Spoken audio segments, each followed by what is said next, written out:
face an angry expression. Last week he had taken her and the Bird Woman across the swamp over the path he followed in going from his room to the chicken tree. He had told them the night before that the butterfly tree was in the line close to this path. In figuring not their coming that day, he failed to reckon with the enthusiasm of the Bird Woman. They must be there for the study, and the angel had risked crossing the swamp in search of him. Or was there something in his room they needed? The blood surged in his ear as the roar of the Limberlast in the wrath of a storm. He looked again, and it had been a dream. She was not there. Had she been? For his life, Freckles could not tell whether he had really seen the angel or whether his strained senses had played him the most cruel trick of all. Or was it not the kindest? Now he could go on with the vision of her lovely face, fresh with him. "Thank you for that, oh God!" whispered Freckles. "'Twas more than kind of you, and I don't suppose I ought to be wanting anything else. But if you can, oh, I wish I could know before this ends, if 'twas me mother."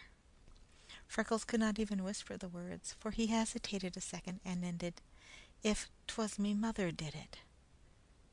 "Freckles! Freckles! Oh, Freckles!" The voice of the angel came calling. Freckles swayed forward and wrenched at the rope until it cut deeply into his body. "Hell!" cried Black Jack. "Who is that? Do you know?" Freckles nodded. Jack whipped out a revolver and snatched the gag from Freckles' mouth. "Say quick, or it's up with you right now, and whoever that is with you." "It's the girl the Bird Woman takes with her," whispered Freckles through dry, swollen lips. "They ain't due here for 5 days yet," said Wessner. "We got onto that last week." "Yes," said Freckles, "but I found a tree covered with butterflies and things along the east line yesterday that I thought the Bird Woman would want extra. And I went to town to tell her last night. She said she'd come soon, but she didn't say when. They must be here. I take care of the girl while the Bird Woman works. Untie me quick until she is gone. I'll try to send her back, and then you can go on with your dirty work." "He ain't lying," volunteered Wessner. "I saw that tree covered with butterflies, and him watching around it when we were spying on him yesterday." "Nah, he leaves lying to your sort," snapped Black Jack, as he undid the rope and pitched it across the room. "Remember that you're covered every move you make, my buck," he cautioned. "Freckles! Freckles!" came the angel's impatient voice, closer and closer. "I must be answering," said Freckles, and Jack nodded. "Right here!" he called, and to the men, "You go on with your work, and remember one thing yourselves. The work of the Bird Woman is known all over the world. This girl's father is a rich man, and she is all he has. If you offer hurt of any kind to either of them, this world has no place far enough away or dark enough for you to be hiding in. Hell will be easy to what any man will get if he touches either of them." "Freckles, where are you?" demanded the angel. Soul sick with fear for her, Freckles went toward her and parted the bushes that she might enter. She came through without apparently giving him a glance, and the first words she said were, "Why have the gang come so soon?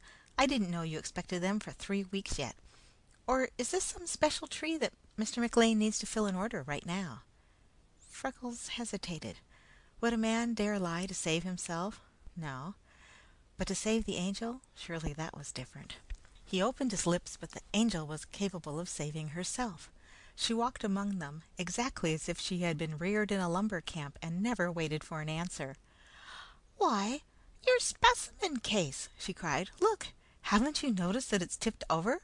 Set it straight, quickly." A couple of the men stepped out and carefully righted the case. "There, that's better," she said. "Freckles, I'm surprised at you being so careless. It would be a shame to break those lovely butterflies for one old tree. Is that a valuable tree? Why didn't you tell us last night that you were going to take out a tree this morning? Oh, say, did you put your case there to protect that tree from that stealing old Black Jack and his gang? I bet you did." "Well, if that wasn't bright, what kind of a tree is it?" "It's a white oak," said Freckles. "Like those they make dining room tables and sideboards from?" "Yes." "My, how interesting!" she cried. "I don't know a thing about timber, but my father wants me to learn just everything I can. I'm going to ask him to let me come here and watch you until I know enough to boss a gang myself. Do you like to cut trees, gentlemen?" she said with angelic sweetness of the men. Some of them appeared foolish and some grim, but one managed to say they did. Then the angel's eyes turned full on Black Jack, and she gave the most natural little start of astonishment. "Ah, I almost thought that you were a ghost!" she cried. "But I see now that you are really and truly. Were you ever in Colorado?" "No," said Jack. "I see you aren't the same man," said the angel. "You know, we were in Colorado last year, and there was a cowboy who was the handsomest man anywhere around. He'd come riding into town every night, and all we girls just adored him. Oh, but he was a beauty. I thought at first glance you were really he, but I see now he wasn't nearly so tall nor so broad as you, and only half as handsome." The men began to laugh, while Jack flushed crimson. The angel joined in the laugh. "Well, I'll leave it to you. Isn't he handsome?" she challenged. "As for that cowboy's face, it couldn't be compared to yours. The only trouble with you is that your clothes are spoiling you. It's the dress those cowboys wear that make half the attraction. If you were properly clothed, you could break the heart of the prettiest girl in the country." With one accord, the other men looked at Black Jack, and for the first time realized that he was a superb specimen of manhood, for he stood 6 feet tall, was broad, well rounded, and had dark, even skin, big black eyes, and full red lips. "I'll tell you what," exclaimed the angel, "I'd just love to see you on horseback. Nothing sets a handsome man off so splendidly. Do you ride?" "Yes," said Jack, and his eyes were burning on the angel, as if he could fathom the depths of her soul. "Well," said the angel winsomely, "I know what I just wish you'd do. I wish you would let your hair grow a little longer. Then wear a blue flannel shirt a little open at the throat, a red tie, and a broad brimmed felt hat, and ride past my house of evenings. I'm always at home then, and almost always on the veranda, and oh, but I would like to see you. Will you do that for me?"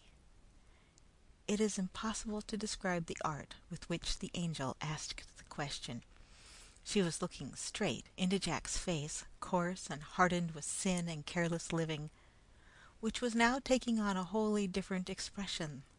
The evil lines of it were softening and fading under her clear gaze.